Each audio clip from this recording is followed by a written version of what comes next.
Halo, selamat malam. Selamat datang kembali di Gelar Perkara. Saudara, topik lie detector atau hasil tes poligraf menjadi perdebatan yang terus bergulir. Yang terbaru, pembahasan lie detector kembali bergema di muka persidangan oleh kuasa hukum Kuatma'ruf dengan menghadirkan ahli meringankan. Lantas, apakah sebenarnya hasil tes poligraf ini memiliki pengaruh kepada para terdakwa? Kami akan hadirkan cerita di depan maupun belakang layar dalam Gelar Perkara spesial pembuktian hasil tes poligraf.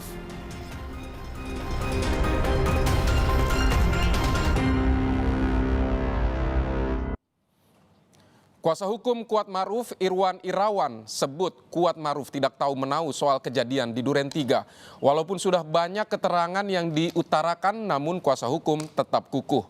Kuatma'ruf tak dapat dijerat pidana pembunuhan berencana. Apakah benar Kuatma'ruf tidak tahu soal kejadian di Duren 3? Berikut penelusuran jurnalis Kompas TV Masni Rahmawati. Kuatma'ruf sendiri tidak tahu menahu akan adanya peristiwa di Duren 3 karena dia tidak masuk dalam lingkup yang sempat ditemani bicara oleh Pak FS di lantai 3.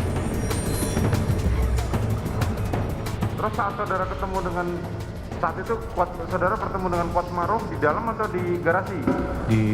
Saya tidak ingat pasti, yang jelas di dapur menuju. Di dapur menuju dapur. Kemudian saudara perintahkan Kuatma'ruf untuk manggil Joshua.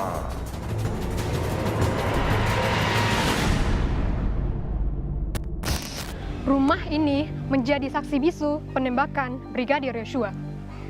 Apakah benar Kuat tidak mengetahui kejadian di tempat ini? Dari setiap keterangan terdakwa dan saksi, nama Kuat terus disebut saat menjelaskan lokasi kejadian. Lalu bagaimana dengan keterangan Kuat soal menutup pintu di rumah Duren 3? Persidangan pembunuhan berencana Brigadir Joshua terus berlanjut. Kuasa hukum tiap terdakwa masih belum puas dengan posisi kliennya saat ini. Pembelaan terus dilakukan dengan mendatangkan ahli yang dapat meringankan dakwaan. Termasuk kuasa hukum Kuatma'ruf Irwan Irawan. Pada saat persidangan mendengarkan keterangan ahli tanggal 2 Januari lalu, tim kuasa hukum Kuatma'ruf mendatangkan ahli hukum pidana Muhammad Arif sebagai ahli meringankan. Setelah mendengarkan keterangan ahli, Irwan Irawan menyebutkan Kuatma'ruf tidak tahu menahu soal kejadian di Duren 3. Hal ini disebutkan Irwan karena Kuat tidak ikut dalam perencanaan di rumah Saguling lantai 3. Itu sudah ditegaskan oleh ahli tadi bahwa tidak bisa dijerat pidana karena kaitannya dengan adanya kesepakatan atau maksud yang sama dari para pelaku. Jadi pelaku itu sejak awal harus tahu perannya dan tujuannya apa. Nah, tujuan akhirnya inilah apakah mereka menghendaki seseorang tersebut meninggal. Nah, itu yang harus dibuktikan oleh JPU ya, Jaksa Penuntut Umum. Nah, dalam proses yang terjadi persidangan dan fakta-fakta yang ada kan tidak terlihat bahwa adanya meeting of mind di antara para terdakwa ini. Di antara mereka sendiri tidak saling tahu menahu apa akan ada kejadian seperti apa di Duren 3 itu ya, kaitannya dengan pokok perkara. Nah, itu tadi yang kita mau tegasin bahwa Kuatma'ruf sendiri tidak tahu menahu akan adanya peristiwa di Duren 3 karena dia tidak masuk dalam lingkup yang sempat ditemani bicara oleh Pak FS di lantai 3. Nah, olehnya itu tadi ahli sudah menegaskan bahwa harus ada permufakatan, harus ada kesepahaman dan maksud dan niat di antara para pelaku yang menginginkan kematian seseorang kaitannya dengan pembunuhan.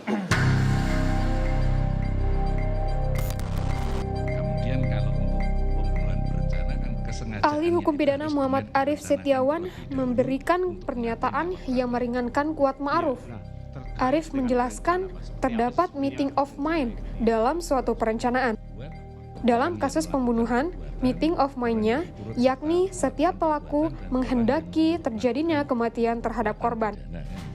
Muhammad Arif juga menjelaskan tidak semua orang yang berada di lokasi pembunuhan berarti ikut terlibat dalam kejahatan tersebut, kecuali ia ikut dalam kesepahaman pembunuhan tersebut. Meeting of mind itu adalah kesepahaman, kesamaan di dalam mewujudkan tindakan sesuai dengan tujuan yang sudah ditentukan. Kalau pembunuhan, maka meeting of mind-nya itu adalah peserta satu dengan yang lainnya sama-sama menghendaki terjadinya kematian orang lain. Itu meeting of mind. Dalam delik yang lain juga bisa, misalnya dalam delik suap antara penyuap dengan yang disuap terjadi meeting of mind, satu mempunyai tujuan untuk memberikan, yang satu mempunyai tujuan mau bersedia menerima pemberian. Maka di situ ketika ketemu adalah terjadi meeting of mind. Nah, Ya, itulah yang harus dibuktikan kalau bentuk turut serta meeting of mind-nya itu seperti apa. saya masih lanjut ke meeting of mind, Pak. Nah, jika ada seseorang yang ada di waktu dan tempat kejadian perkara tanpa adanya meeting of mind, apakah mungkin orang itu ditarik sebagai pesakitan juga, Pak? Ya, karena tadi sudah saya sampaikan kalau itu bentuknya adalah turut serta itu harus ada meeting of mind, maka tidak semua orang yang berada di dalam satu tempat ketika itu terjadi satu kejahatan itu berarti turut serta, kan itu.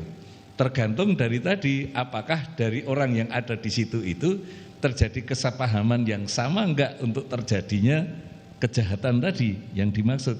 Kalau itu ada kesepahaman yang sama di antara orang yang ada di situ, berarti ada meeting of mind-nya, berarti dia turut serta. Tapi kalau tidak ada, berarti tidak ada keturut sertaan, kan gitu.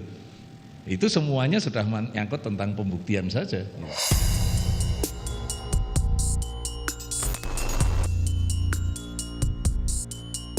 Pernyataan kuasa hukum Kuat Ma'ruf menimbulkan pertanyaan, di mana sebelumnya setiap terdakwa dan saksi yang menyebutkan Kuat Ma'ruf berada di lokasi penembakan dan menyaksikan penembakan tersebut. Pengakuan Richard Eliezer sebut Kuat Ma'ruf bersama dirinya, Ferdy Sambo, bersama-sama dari rumah Saguling ke rumah Duren 3 hingga terjadinya peristiwa penembakan tersebut. Bang Yos masuk duluan, baru Om Kuat sama Bang Riki di belakang. Kuat? Di belakang Bang Yos, yang mulia. Itu masuk, itu Pak Efes langsung lihat ke belakang, yang mulia. Baru, sini kamu. Baru langsung pegang ini lehernya. Langsung pegang lehernya. Oh sini. Berutut kau, dorong ke depan. Berutut kau situ, berutut. Duluan mana saudara ketemu Richard sama ketemu Kuat Ma'ruf? Duluan ketemu Kuat Ma'ruf. Duluan ketemu Kuat Ma'ruf. Terus saat saudara ketemu dengan, saat itu saudara bertemu dengan Kuat Ma'ruf di dalam atau di garasi?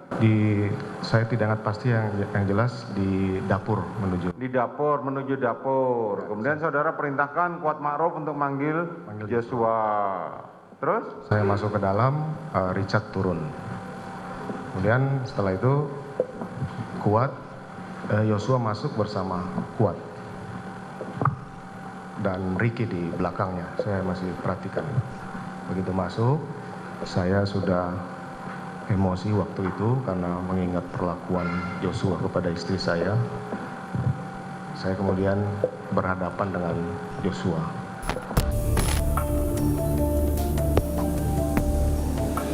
Bukti lain Kuat Ma'ruf berada di lokasi kejadian dan tahu kejadian penembakan tersebut saat ia menutup pintu depan rumah dan pintu balkon. Namun, hal ini pun dibantah oleh kuasa hukum Kuat Ma'ruf. Irwan Irawan sebut, sesuai dengan penjelasan ahli hukum pidana, Kuat menutup pintu tersebut tidak termasuk ke dalam perencanaan atau meeting of mind. Kalau orang berada pada tempat di mana dia hanya kebetulan berada di situ, itu kan tidak bisa dimasukkan kategori orang yang terus serta merencanakan. Termasuk menutup pintu itu kan mereka tujuannya apa dulu? Ahli juga sudah menjelaskan tadi, tujuannya apa dulu dia menutup pintu. Kalau hanya untuk rutinitas dia menutup pintu karena sudah malam, sudah sore, itu kan tidak bisa dijadikan bagian dari rencana yang didakwakan jaksa bahwa itu kaitannya dengan rencana pembunuhan. Nah, sehingga apa dia punya keinginan, apa dia punya sikap batin pada saat dia tutup pintu itu tujuannya apa? Kalau tujuannya hanya untuk sebatas rutinitas dia sebagai ART yang sudah lihat kondisi sudah sore, itu kan bukan bagian dari proses yang didakwakan jaksa bahwa itu bagian daripada 340. Bang, tapi KM kan bukan ART yang biasa menutup pintu di Duren 3, bukan dia yang kan bertugas di situ. Ada si Kodir ya. Kodir. Jadi pada saat itu kan Kodir tidak ada di tempat, sehingga dia menjalankan tugas itu.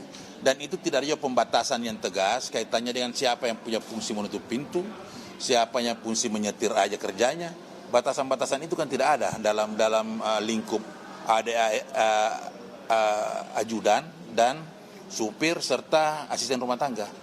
Nah itu saya kira tidak ada pembatasan yang tegas sehingga dia juga tidak ada juga larang untuk menutup pintu pada jendela pada saat itu. Nah ini yang dikait-kaitkan oleh jaksa penuntut umum seolah-olah Kuat Ma'ruf ini bagian dari perencanaan. Sementara fakta-fakta di persidangan tidak ada menggambarkan itu. Kuat Ma'ruf selalu ada di setiap adegan dari rangkaian pembunuhan Brigadir Yosua. Namun kuasa hukum Kuat Ma'ruf sebut Kuat Ma'ruf tidak tahu apa-apa soal kejadian di Duren 3. Apakah benar Kuat tidak tahu apa-apa? Seperti apa drama persidangan ini ke depannya? Bantahan dan kejutan apa yang akan muncul? Masni Rahmawati, Feriska Immanuel, Kompas TV, Jakarta.